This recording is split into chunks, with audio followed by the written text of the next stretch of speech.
Assalamualaikum teman-teman. Perkenalkan, nama saya Nadia Erika Tamara, mahasiswa S1 Administrasi Pendidikan di Universitas Negeri Malang. Di video kali ini saya akan menjelaskan salah satu materi mata kuliah Manajemen Hubungan Masyarakat, yaitu membangun citra positif lembaga pendidikan. Langsung aja yuk kita bahas.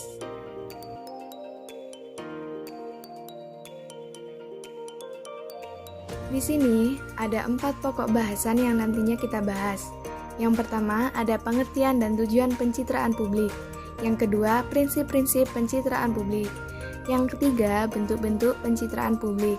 Dan yang keempat, pihak-pihak yang terlibat dalam pencitraan publik.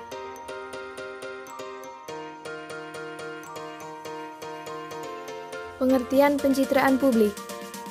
Dalam dunia pendidikan, pencitraan publik merupakan bentuk kesan yang ditunjukkan oleh masyarakat, wali murid, maupun pihak-pihak yang menggunakan jasa pendidikan. Citra dari masyarakat luas dapat berupa citra positif maupun citra negatif. Oleh karena itu, sekolah harus mampu mengenali potensinya sendiri dan menghubungkannya dengan kebutuhan masyarakat. Keberhasilan mengkaitkan kedua hal tersebut akan melahirkan program-program unggulan, yang pada akhirnya akan mampu meningkatkan citra sekolah. Tujuan pencitraan publik. Tujuannya yaitu untuk membentuk citra publik yang positif di mata masyarakat, sehingga dapat menjalin hubungan yang harmonis antara masyarakat dengan sekolah, serta untuk meningkatkan kualitas pendidikan dan juga dapat memberikan manfaat bagi sekolah untuk mencapai visi dan misi lembaga pendidikan.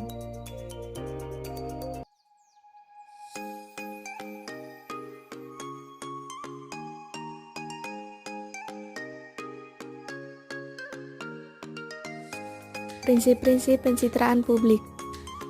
Prinsip dalam membangun citra sekolah diantaranya yaitu yang pertama, berdasarkan visi dan misi sekolah. Upaya pencitraan sekolah harus sesuai dan tidak boleh bertentangan dengan visi dan misi sekolah. Yang kedua, kebersamaan dan komitmen. Upaya pencitraan sekolah melibatkan semua unsur di sekolah sesuai peran dan fungsi masing-masing dengan penuh tanggung jawab. Yang ketiga, memberdayakan seluruh potensi. Upaya pencitraan harus mengoptimalkan seluruh potensi yang ada. Yang keempat, kesungguhan dan keikhlasan. Upaya membangun pencitraan harus dilakukan secara sungguh-sungguh dan semata-mata untuk meningkatkan kualitas. Yang kelima, keterbukaan dan kejujuran. Upaya pencitraan harus didasarkan pada kondisi nyata, serta dapat diakses dengan mudah oleh masyarakat. Dan yang keenam, adanya keinginan untuk berubah. Pencitraan harus dilakukan seiring dengan perubahan-perubahan yang ada agar tidak tertinggal oleh zaman.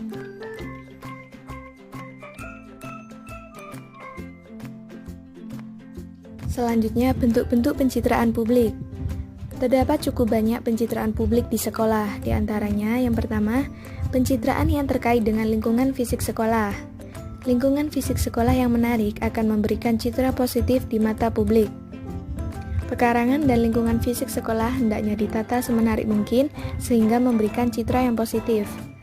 Ruang kelas tempat peserta didik belajar hendaknya berada dalam keadaan menyenangkan ketika dipandang, ditempati, dan dipergunakan untuk melakukan aneka macam aktivitas. Kedua, pencitraan yang terkait dengan pelayanan yang diberikan. Selain cepat dan benar saat memberikan pelayanan, warga sekolah yang bertugas memberikan pelayanan pendidikan juga menunjukkan citra diri sebagai orang yang terpelajar. Dalam memberikan layanan, tenaga pendidik dan kependidikan menunjukkan sikap ramah dan bersahabat, memperlakukan orang yang dilayani sebagai pelanggan. Jangan sampai pihak yang dilayani kecewa terhadap jenis pelayanan apapun yang diberikan. Ketiga, pencitraan yang terkait dengan pembelajaran.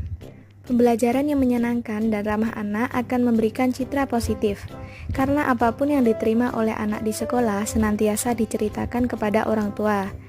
Proses pembelajaran yang benar dan bervariasi sesuai dengan kompetensi yang akan dibentuk akan menghantarkan peserta didik pada pencapaian prestasi yang optimal. Keempat, pencitraan yang terkait dengan sikap dan perilaku warga sekolah. Selama berkomunikasi secara internal antar warga sekolah, hendaknya dikondisikan agar selalu tampak baik. Kebiasaan baik yang terbentuk di lingkungan internal ini akan ditransfer ketika berkomunikasi dengan pihak eksternal. Oleh karena itu, pembentukan kebiasaan untuk bersikap dan berperilaku baik selama di sekolah akan terbawa serta ketika mereka berhadapan dengan pihak luar. Hal ini akan membuat citra positif pihak luar terhadap sekolah. Kelima, pencitraan yang terkait dengan transparansi program dan anggaran sekolah. Kepercayaan publik dapat ditumbuhkan oleh sekolah dengan menunjukkan citra jujur. Citra jujur tersebut hendaknya ditunjukkan oleh sekolah pada pelaksanaan seluruh program sekolah dan lebih-lebih dalam soal pengelolaan anggaran. Oleh karena itu, anggaran hendaknya dikelola secara jujur dan transparan dengan menggunakan prinsip akuntansi keuangan. Pelaporan kepada pihak berkepentingan tentang pemasukan dan pengeluaran anggaran akan mampu menaikkan kepercayaan publik kepada sekolah. Pemajangan pemasukan dan pengeluaran anggaran pada tempat-tempat yang mudah diakses oleh publik akan mampu meningkatkan citra sekolah di mata publik.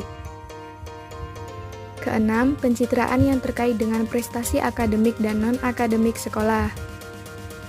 Ketika prestasi akademik dan non-akademik diraih, seberapapun prestasi tersebut, hendaknya dikomunikasikan kepada publik, karena terkait dengan citra baik suatu sekolah.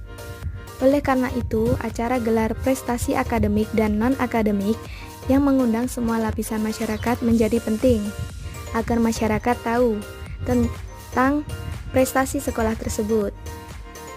Ketujuh, pencitraan yang terkait dengan keberadaan alumni.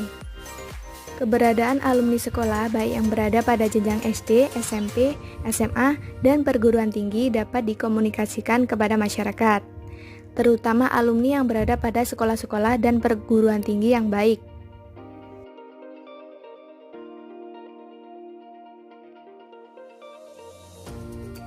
Selanjutnya, pihak-pihak yang terlibat dalam pencitraan publik. Penerapan peningkatan pencitraan publik pasti tidak hanya dijalankan oleh beberapa orang saja, namun perlu bantuan dari seluruh warga sekolah dan perlu melibatkan pihak luar sekolah. Warga sekolah atau masyarakat internal yang terlibat yaitu kepala sekolah, guru, tenaga administrasi pendidikan, peserta didik, dan komite sekolah. Usaha yang dapat dilakukan warga sekolah yaitu aktif dalam kegiatan ekstrakurikuler, melakukan kunjungan ke suatu tempat atau karya wisata, menjalin komunikasi yang baik antar guru dan peserta didik, dan dapat menghasilkan citra positif. Selain itu, dari pihak luar sekolah, kepala sekolah juga dapat melibatkan pencitraan publik dengan melakukan pameran sekolah, mendatangkan narasumber untuk memberi penyuluhan kepada peserta didik, orang tua, dan guru, melakukan open house kepada wali peserta didik yang ingin melihat area sekolah, mendatangkan lembaga pendidikan yang bekerja sama dengan sekolah. Sekian penjelasan dari saya, semoga bermanfaat. Terima kasih.